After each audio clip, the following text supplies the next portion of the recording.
سوچیے اس بچے کی کیا تربیت کیا ہوگا ابراہیم علیہ السلام نے, کہ وہ اللہ کے لیے اپنی جان دینے کو راضی ہے, میں صبر کروں گا, آپ کریے جو اللہ تعالیٰ نے کہا ہے. اور آج ہم اپنے بچوں کی تربیت کیسے کر رہے ہیں؟ تھوڑی سی گرمی, تھوڑی سی بھوک, تھوڑی سی دھوپ ہمارے بچے برداشت نہیں کر پاتے ہیں, یہ ہمارا حال ہے. اور ہمیں حج نے کیا سکھایا کہ جب ہم اپنے گھروں سے نکلتے ہیں احرام پہن کر, 2 کپڑوں کی حالت میں جب حاجی گھر سے نکلتا ہے تو اس بات کا احساس ہونا چاہیے نا کہ ایسے ہی ایک دن سب کو چھوڑ کر اللہ کی راہ میں نکل جانا ہوگا. کچھ ساتھ نہیں جائے گا, جتنے بھی خوبصورت کپڑے رکھے ہیں, لیکن صرف وہ 2 سفید چادروں میں آپ کو اپنے گھر سے نکلنا ہے. تو ان تمام عبادات کا ہم نے مقصد نہیں سمجھا. عبادت تو سب کر رہے ہیں, نمازیں بھی پڑھی جا رہی ہے, روزے بھی رکھے جا رہے ہیں, حج بھی ہو رہا ہے, لیکن کیا مسلمانوں کی زندگی ویسی ہے جیسے اللہ چاہتا تھا؟ نہیں, کیونکہ انہوں نے ان عبادات کے مقصد کو نہیں سمجھا. زندگی بے مقصد ہے کیونکہ آپ کی عبادات بے مقصد ہے. آخر ایک زندہ انسان اور ایک لاش میں کیا فرق ہوتا ہے؟ ایک زندہ انسان لیٹا ہو تو اس کے پاس بھی ہاتھ پیر کان ناک ہوتے ہیں, ایک لاش کے پاس بھی ہوتے ہیں. فرق ہوتا ہے روح کا, کیونکہ لاش کے اندر روح نہیں ہے, اسی لیے اسے اٹھا کر لے جاتے ہیں اور منو مٹی کے نیچے دفن کر دیتے ہیں, کیونکہ وہ کسی کام کی نہیں ہے. بالکل ایسے ہی اگر ہماری عبادات میں بھی روح نہیں ہے تو ہماری عبادات کسی کام کی نہیں ہے. تو فکر کریے, سیکھیے اور اپنی عبادات کو بامقصد بنائیے تاکہ آپ کی زندگی بامقصد بن سکے. تو یہ تھی بات عبادات کی, آپ کے کرنے کی کہ آپ کیا کر سکتے ہیں. اب ایک بہت اہم موضوع ڈسکس کریں گے, وہ ہے وقت. اگر وقت نکل گیا تو ان سب باتوں کو سننے کا اور سمجھنے کا کوئی فائدہ نہیں ہوگا. تو اہم بات یہ ہے کہ وقت کی اہمیت کو سمجھیے. حسن البنا شہید نے کہا وقت زندگی ہے. حسن بصری نے اپنے شاگردوں سے کہا کہ تم ہی تو وقت ہو, یعنی جیسے جیسے وقت گزر رہا ہے تمہاری زندگی بھی گزر رہی ہے. تو اس طرح پتہ چلا کہ وقت بہت ضروری ہے. ذرا گھڑی کی طرف نظر اٹھا کر دیکھیے کتنی تیزی سے وقت بھاگا جا رہا ہے اور کتنی تیزی سے ہمارے عمل کرنے کی مدت ختم ہوتی جا رہی ہے. اور اسلام نے وقت کی اہمیت پہ بہت زور دیا ہے. اللہ تعالیٰ نے کئی مکی صورتوں کے شروع میں وقت کی قسم کھائی, والعصر والفجر والضحیٰ واللیل والنہار. اس سے پتہ چلا کہ وقت کتنا اہم ہے, کیونکہ اللہ تعالیٰ نے کئی جگہ پہ وقت کی قسم کھائی. اور پھر اللہ کے رسول نے بھی وقت کی بہت اہمیت بتائی ہے. اللہ کے رسول نے ہمیں اللہ کے حضور میں وقت کے متعلق جواب دہ قرار دیا ہے. یعنی جو 5 سوالوں کا جواب دیے بغیر انسان اپنی جگہ سے نہیں ہل پائے گا, اس میں سے 2 سوال وقت کے متعلق ہوں گے. عمر کہاں کھپائی, جوانی کہاں گزاری. تو وقت کی اہمیت کو سمجھیے. اپنے وقت کو اچھے کاموں میں استعمال کریے. وقت انسان کے لیے بہت قیمتی ہے, کیونکہ ایک بار وقت چلا جاتا ہے تو گزرا ہوا وقت کبھی واپس نہیں آتا ہے. اور قرآن 2 جگہ اس بات کو ڈسکس کرتا ہے کہ انسان کا جب وقت ختم ہو جائے گا نا تو وہ کیسے حسرت کرے گا, کیسے وہ نادم ہوگا. سورہ منافقون سورہ نمبر 63 آیت نمبر 9 اور 10 میں کہا گیا کہ جب کسی انسان کی موت کا وقت آئے گا نا تو وہ حسرت کرے گا, اے اللہ تعالیٰ ایک بار تھوڑا سا وقت اور دے دیجئے تو میں اپنی بگڑی بنا لوں. لیکن اللہ تعالیٰ کہے گا کہ کسی شخص کو ہرگز مزید مہلت نہیں دی جائے گی جب اس کی مہلت عمل ختم ہو جائے. اور پھر جب جہنم والے جہنم میں ڈال دیے جائیں گے, آگ میں ڈال دیے جائیں گے, تو وہ کہیں گے کہ یا اللہ ہمیں ایک بار دوبارہ بھیج دیجئے, ہم بہت اچھے کام کریں گے, بالکل نئے سرے سے اپنی زندگی گزاریں گے. لیکن اللہ تعالیٰ کہے گا کہ اب ایسا ممکن نہیں ہے. تو پتہ چلا کہ ایک بار وقت گزر گیا تو یہ گزرا ہوا وقت کبھی واپس نہیں آئے گا. تو جو وقت آپ کے پاس ہے اس کی قدر کیجئے, اس کا اچھا استعمال کیجئے, اچھے کام کرنے کی کوشش کیجئے. وقت کو کاٹیے نہیں, کیونکہ اصل میں آپ وقت کو نہیں کاٹتے, وقت آپ کو کاٹ رہا ہے. تو اپنے وقت کو اچھے کام میں استعمال کیجئے. اس بات کا احساس کیجئے کہ آپ کے پاس بہت کم ٹائم ہے اور وقت بہت قیمتی ہے. جب انسان کے پاس بہت وقت ہوتا ہے تو وہ ہر طرح کے کام کرتا ہے, لیکن جب اسے معلوم ہے کہ میرے پاس بہت تھوڑا سا وقت ہے تو صرف وہی کام کرے گا جو بہت ضروری ہوں گے. تو گولز بنائیے, پلان سیٹ کریے کہ آپ کیا سیکھیں گے آنے والے سال میں, کیسے اپنے آپ کو امپروو کریں گے, اور اپنے ٹارگیٹ کو اچیو کرنے کی کوشش کیجیے. اپنی پرائیورٹیز کو سیٹ کریے اور وقت ویسٹ مت کریے. اور آپ کے وقت کا بیسٹ یوز کیا ہو سکتا ہے؟ سورہ آل عمران سورہ نمبر 3 آیت نمبر 133 وَسَارِعُوا إِلَىٰ مَغْفِرَةٍ مِّن رَّبِّكُمْ وَجَنَّةٍ. اور دوڑو اپنے رب کی مغفرت اور اس کی جنت کی طرف. تو آپ وقت کو اسی کام میں استعمال کیجئے کہ آپ اللہ کی جنت کے لیے جلدی کریں. تو یہ تمام وہ باتیں تھیں جس کو کر کے آپ اللہ کی جنت حاصل کر سکتے ہیں, آپ ایک بامقصد زندگی گزار سکتے ہیں. لیکن کیا ایک مسلمان ایسا ہے کہ وہ خالی اپنی فکر کرے؟ کیا آپ اکیلے جنت میں جانا چاہیں گے؟ وہ جنت بھی کیا جنت ہوگی نا جس میں ہمارے ساتھ ہمارے ماں باپ, ہمارے بچے, ہمارے ساتھی, ہمارے شوہر نہ ہو.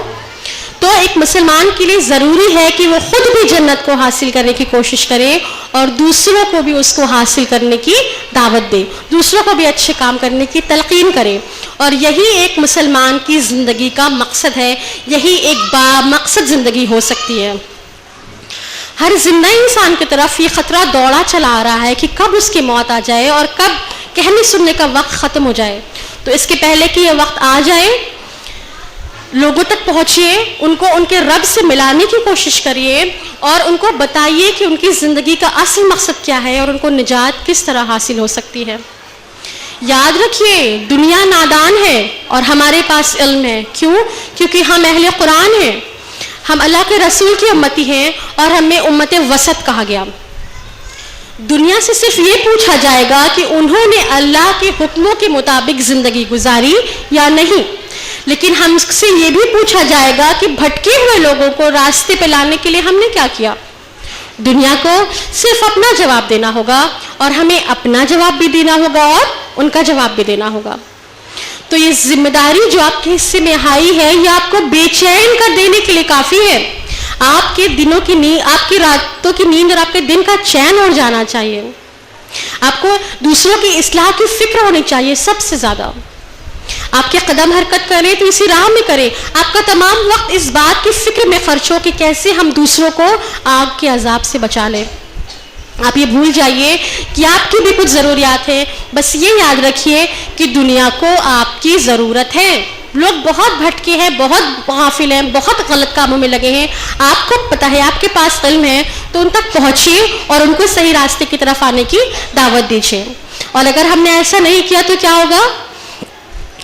ترمذی کی حدیث ہے, اللہ کے رسول نے فرمایا کہ قسم اس ذات کی جس کے قبضے میں میری جان ہے, تم لوگوں کو اچھائی کی طرف بلاتے رہو اور برائی سے روکتے رہو. اور اگر تم نے ایسا نہیں کیا تو بعید نہیں کہ اللہ تم پر اپنا عذاب نازل کر دے اور پھر تم اس کو پکارتے رہو اور وہ عذاب نہ ٹلے.